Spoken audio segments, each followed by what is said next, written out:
I'm with Michael Libbie. He is networking guru #2, and he is going to give me his philosophy on how to make the most of a face-to-face networking encounter. So Michael, how do we start?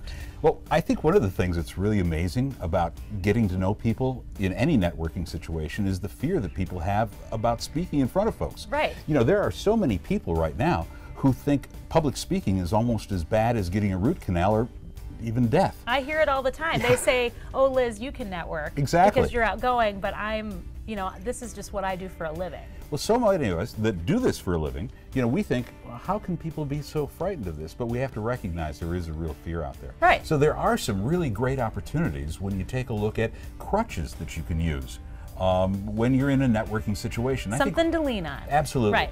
One of the things that we constantly point to is the old-fashioned business card. Now, while that might sound old school, you need to carry them with you at all times because you're always on and you're always networking. And I would say everywhere. Absolutely right. Everywhere. Because you're networking when you go to the grocery store. If you're looking for a job, if you're looking for clients, if you're looking for business, it's how you react, how you look. And if somebody wants to make that introduction or you want to make that introduction, it's nice to have a professionally done business card. Now, I say professionally done business card, and I think that's really important. Right. Because you can do one off of your computer, but then it looks like it came off of your computer. Yeah. And there are plenty of options where they're really inexpensive and they still look really good. But think about this, when you're doing anything as an introductory piece, you need to put your very best foot forward first. Yep. The rest is frosting, so to speak. Besides being prepared with a professionally done business card, what's the next thing that we should do? Well, I think you have to work on your howdy speech, if you will. So many people have what they call an elevator speech, but I think it's important to be different about that. One of the things that we've done, and I do in my business, is when people ask me, what do you do for a living, which is the standard question, I usually say, well, I own an advertising agency. But that means even my mother doesn't know what I do for a living. So let me tell you. Right. And then I go into what it is that we do. And that's actually what you say. Exactly. Okay. So that's exactly what I say. And it's down to about 20 seconds or so. So humor is important. I think it is because, again, you want to stand out from the crowd. So humor is important. Mm-hmm. The other thing, the question that I just asked myself, what do you do for a living, is so trite and overworked. I think when you're in a networking situation, it's far better to say, tell me about yourself. Right. Because that opens up a whole new plethora of ideas. And you're looking for ways to help someone in any way that you can, not just this one linear thing. So you just don't want to focus only on a career. Tell me about yourself. That opens it up. You can talk about families and shoes. You can talk about Sex in the City if you want to. Right. You can talk about all kinds of quality things that go on in your life. So that's an important, I think, aspect about that. The other thing is do something that's also memorable, if you will. You noticed my glasses right away. Yes, I did. My glasses do what? They fold up in multitudes of ways. Right. People will remember that when I'm speaking to them, and they'll go, wow, those are kind of cool glasses. Sure. How interesting is that? I think the fifth point that you might want to consider and think about is also wear something unique. Because if you wear something unique, people will highly likely remember or at least use that as a trigger. So give me an example. Sure. There's a guy here in town, I believe his name's Mike Templeton. Mike Templeton had a really nifty little metal button that he had an abstract piece of artwork on. And he would wear that. I've seen that. Yes. And I do remember it, so exactly. It works. And so he would wear that to events, wherever they happened to be. Mm-hmm. And somebody would say, what's that?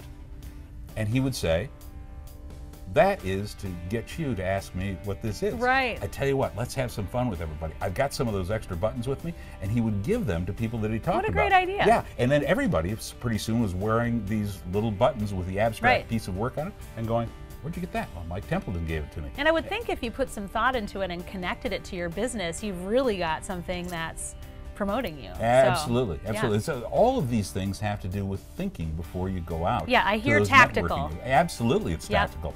And finally, if you're looking for a job or if you're looking to increase perhaps your clientele, if you're looking for a job or if you're looking for clients, one of the cool things is go some of the old route. One of the things that we did for an individual that was looking for a job in this market is we created a postcard, so to speak. And there's one right here. Yeah, it happens to be one right here.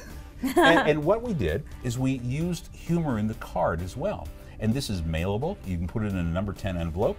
And this individual was It's really great. Actually, the individual was my bride, and she was looking for a job. And so we thought, wow, why don't we go ahead and do something creative and say, this person is willing to work for you. So it has a thing that's, you know, she's saying will work, and then it has a little bit about her on the back. And let me tell you, I would remember this if I saw it. It's a great idea. So there are tactical ways to go about being remembered. And business and humor in an appropriate way. Absolutely. Yeah, but it's all about being remembered. That's what I'm hearing you say, is you've got to leave an impression. It really is, because there's so much bland in the world. You want to be able to be a little bit more exciting. Look at you, you're exciting. Look at where we're at.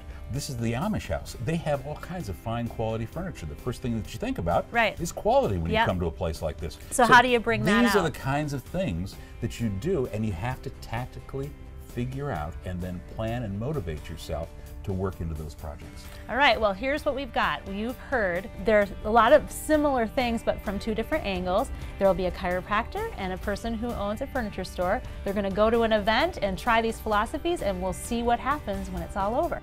More with networking when we come back.